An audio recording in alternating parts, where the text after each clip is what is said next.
involvement in endocrine regulation. Yes, no?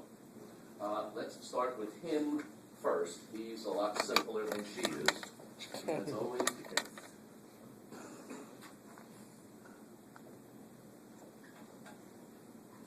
Singularly testis, plural testes.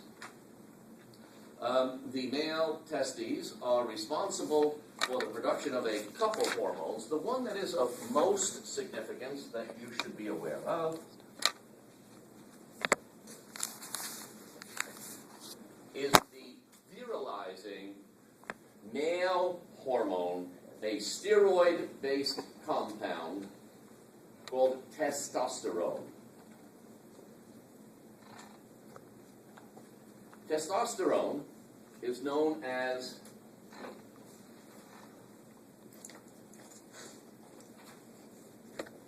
an anabolic steroid. What's anabolism?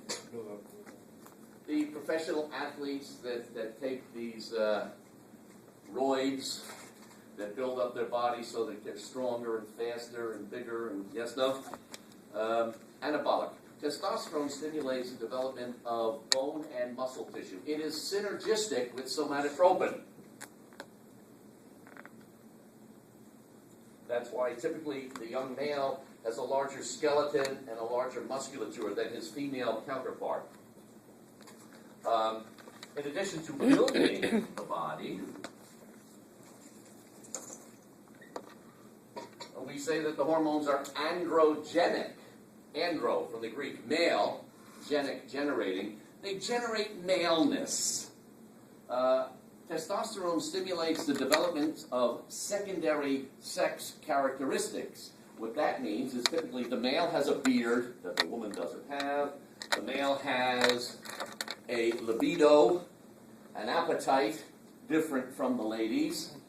The male has a deeper voice. The male has a blah, blah, blah, all those things associated with masculinity or maleness. Androgenic, secondary sex characteristics.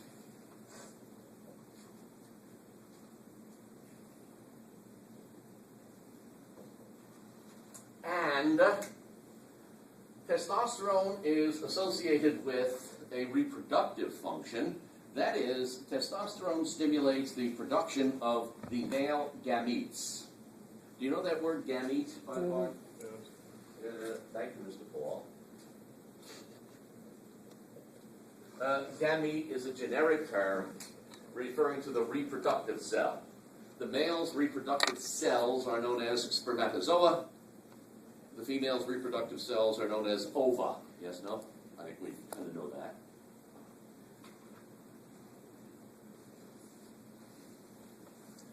The process of spermatogenesis is the formation of spermatozoa within the testis. Now, remember the anterior pituitary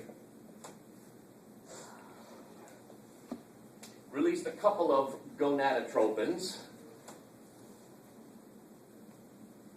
FSH and LH.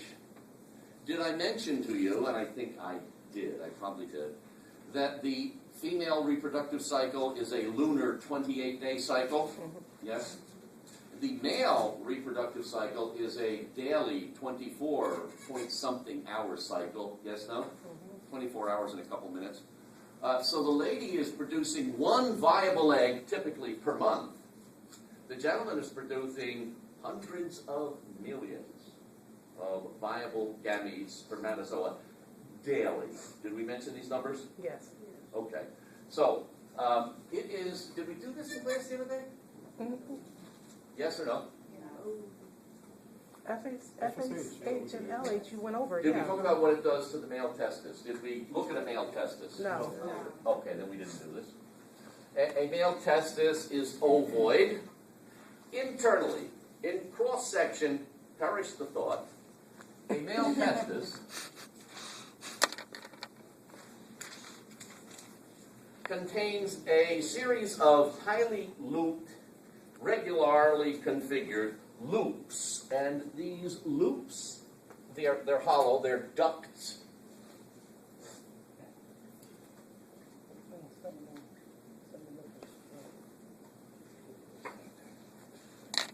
Remember in the kidney, we had uriniferous tubules, urine-making tubules. In the testis, we have seminiferous tubules. Seminal spermatozoa, gamete-making tubules. And between the loops or tufts of this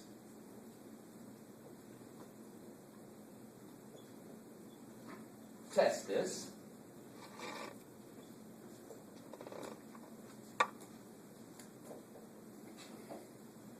there are what are called interstitial cells. Formerly, it was suggested that FSH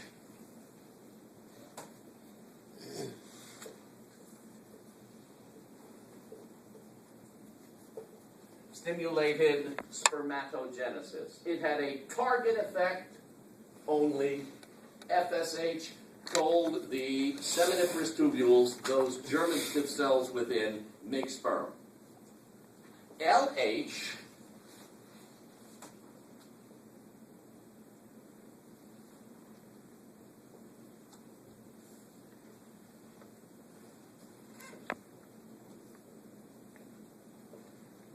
LH, by the by, some people still refer to LH as ICSH, because LH, also known as ICSH, is peculiar. Its target are the interstitial cells of Leydig. Oh, that's what that says.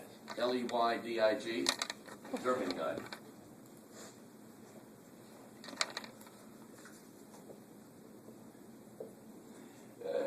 This is what I'm suggesting.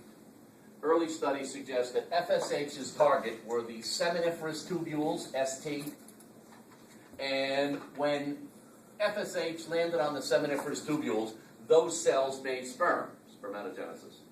LH, a different gonadotropin, had a different target. Its target was the cells of Leydig, and what it did to these cells of Leydig was tell them to release testosterone, so testosterone could do whatever it does. Yes, no? More recent studies suggest a modification of this suggested plan of action. What we now suggest is that FSH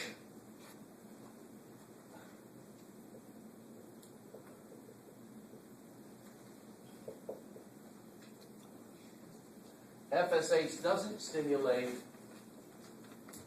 spermatogenesis, but FSH sensitizes the cells of the seminiferous tubules to testosterone. And on release, testosterone not only stimulates secondary sex characteristics, but it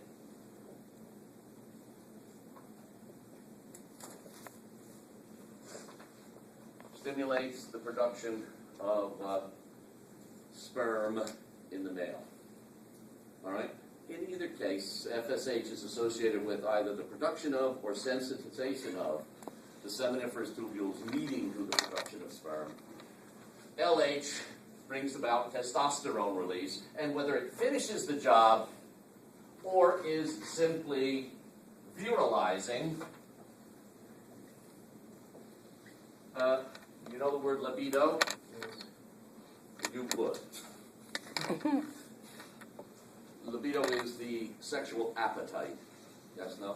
And that's in the male, that's associated with testosterone and testosterone levels. He's pretty simple. She's a little more complicated than he is. What time do we have here? 12:05. 12:05? Oh, we have plenty of time.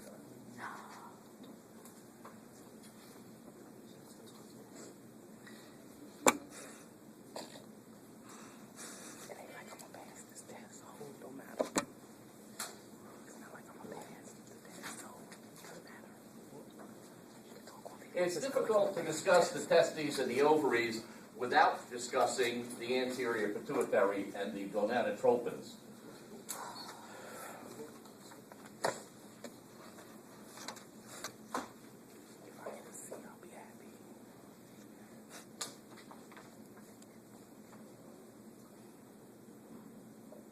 In the ladies,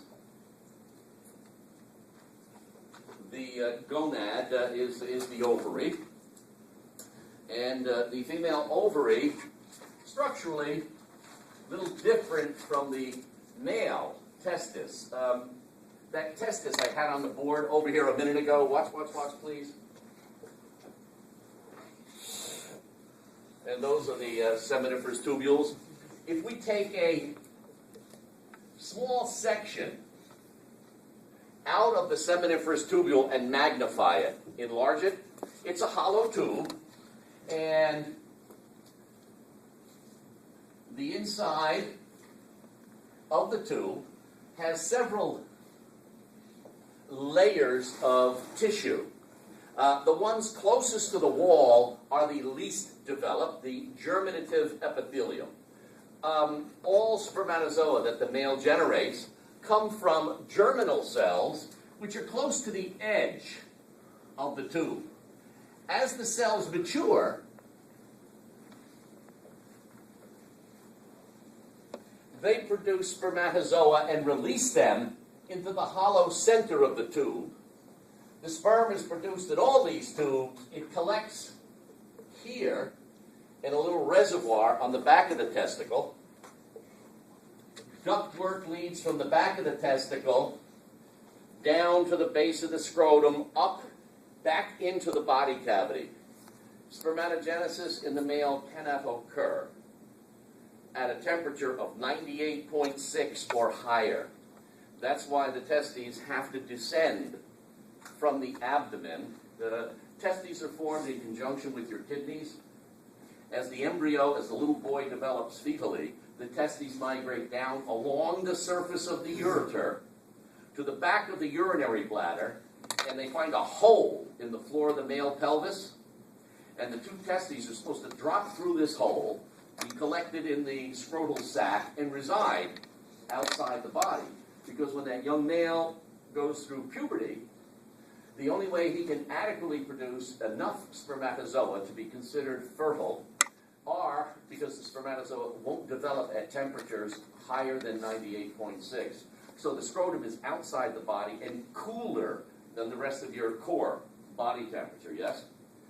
There is a condition that is kind of rare nowadays. One of the first things that the obstetrician does when the baby is born, if he recognizes it to be male, he palpates the scrotum to identify the orchids, as they're called, the gonads. And if he doesn't feel two little jelly beans or nodes, one of the or other or both testicles have remained undescended. They didn't drop out of the body cavity.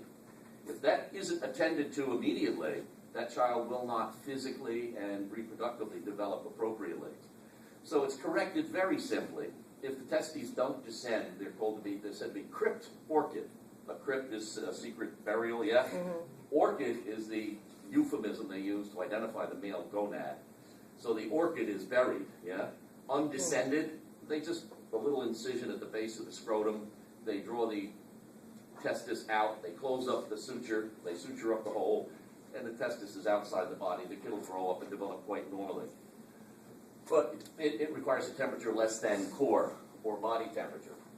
And the sperm that develop migrate for the center of this tube. I mentioned all that, which I'll repeat next week, because the ovary is a little bit different. The gentleman's stuff started at the perimeter and moved to the center. In the ladies, in each of your ovaries, your primitive gonial cells, the ones that are going to become the eggs, begin in the center of a solid mass, and as they migrate, as they develop and mature, they migrate from the middle to the edge. And after proper development and migration, the mature egg for the month is going to be situated on the surface of the ovary. So for the man, it migrates from the edge to the middle. For the woman, it's from the middle to the edge in the process of ovulation, which we'll hear about next week. But back to the discussion. One of the two gonadotropins. In ladies, the gonadotropins are dual hormones. In the male, one is target and one is trophic. One produces spermatogenesis, the other produces a hormone release, testosterone. Target is spermatogenesis, FSH. Trophic is LH, testosterone production. One hormone producing another. In the woman, both gonadotropins, both of them are dual. Both of them are target and trophic. A little bit more complicated than him.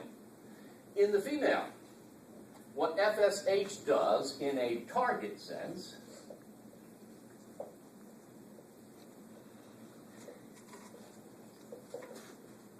it stimulates and initiates the process of oogenesis. For the male, he made sperm, spermatogenesis. For the lady, producing an ovum, oogenesis. And the immature egg starts here, and as it matures, it migrates to the surface, to the periphery of the ovary.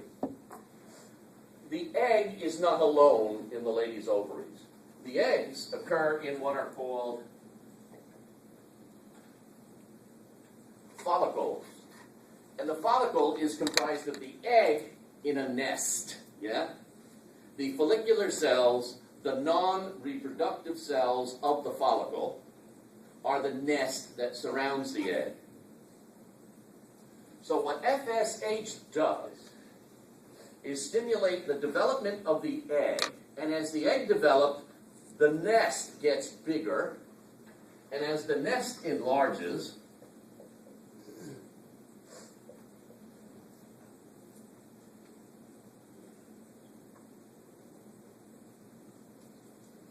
it secretes estrogen. That's a trophic effect. The target effect is oogenesis. The trophic effect is estrogen release.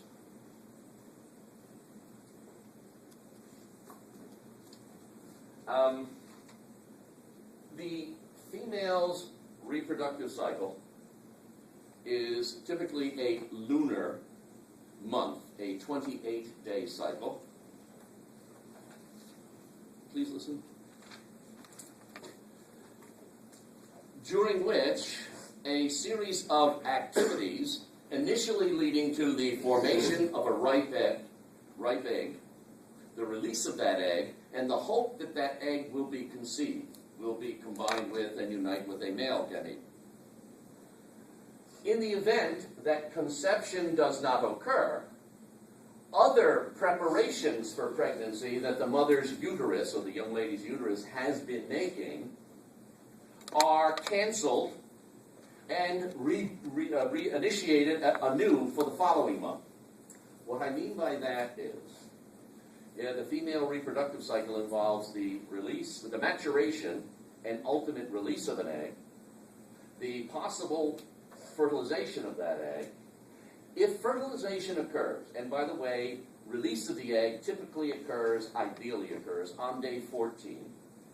And for the average female, typically, ideally, there's a 12 to 24 hour window of possibility for fertilization. Do not quote me on that. Do not rely on that piece of information. There is a considerable variation among individuals.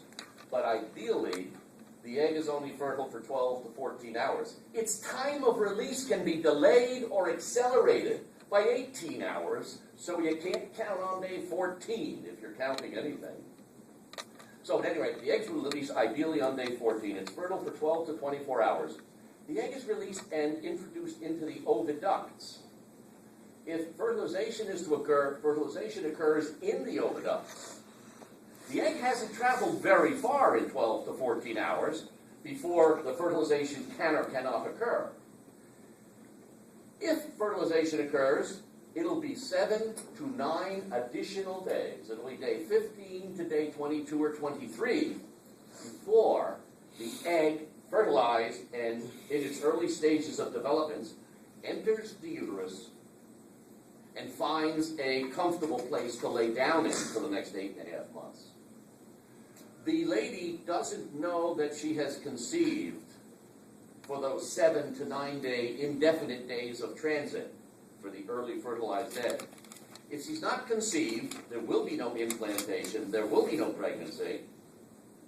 Events occur such that the uterus, which has thickened and proliferated and increased its vascularity in anticipation of the implanting in the wall of the uterus of this fertilized egg. No implantation, no stimulus to maintain the wall. The fluid buildup is so great in the hopes of implantation that the cells begin to necrose without implantation, die. The wall gets thin, the fluid pressure pushes through this thin, dying uterine wall, and menses occurs. What I'm leading up to is the following. The female reproductive cycle is a 28-day cycle, and the menses, the flow, physiologically represents failure to conceive. You did not conceive or implant. There's two obstacles. They're both challenging normally. Don't quote me on that. If the fertilized egg, if the egg one doesn't get fertilized, no pregnancy. If the fertilized egg doesn't manage to implant, no pregnancy. In either case, no pregnancy, no implantation. The wall will, in 2 or 3 days after failure, let's say after day 22 or 23, 3 or 4 days after failure, the wall gets so thin and dried out that the fluid pressure from the increased vascularity ruptures the wall, pushes through, and the menses begins. Menses, the flow, actually marks the end of a cycle wherein the young lady did not implant. It's not the beginning of the cycle. But the menses is the only markable, recordable day in the cycle, so the beginning of flow traditionally is identified as day number 1. It really represents the end of last month, yes, no?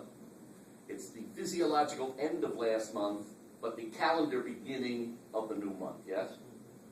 Okay, so having said that, the two hormones are such that FSH, on day 3 or 4 after the menses, the flow has stopped or tapered off, the pituitary gets the notion, I guess I'm not pregnant, let me start all over again. So it releases FSH, FSH travels to the ovary and incubates a new egg, and as the follicle develops, the follicle, the nest around the egg, releases estrogen. What estrogen does is repair the damaged uterus, the one that failed to receive the implanted egg, re-excite blood vessel growth, thicken the uterine lining up, hoping that this month we'll be more fortunate in terms of our conceptive options, opportunities.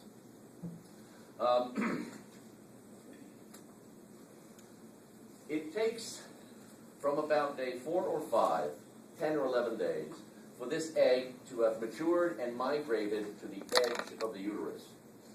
4 days, 3, 4, 5, up to day 13 or 14, estrogen levels have been climbing. At about day 13 or day 14, estrogen levels are so high, they stimulate an increased release of LH. LH travels down to the ovary and stimulates a dramatic absorption of water by the follicle. The follicle soaks up a lot of water, and as it swells, the follicle ruptures and the egg is released. Hopefully it's caught by the oviducts below. Hopefully there's a little guy swimming up there looking to find her. Blah, blah, blah.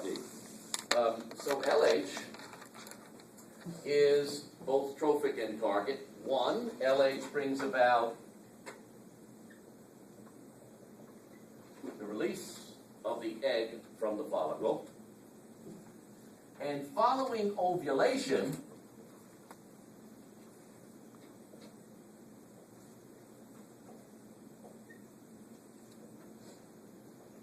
the follicle, which has been releasing estrogen, now adds progesterone to the mix, and so LH brings about the release of progesterone. That's a trophic effect, yes?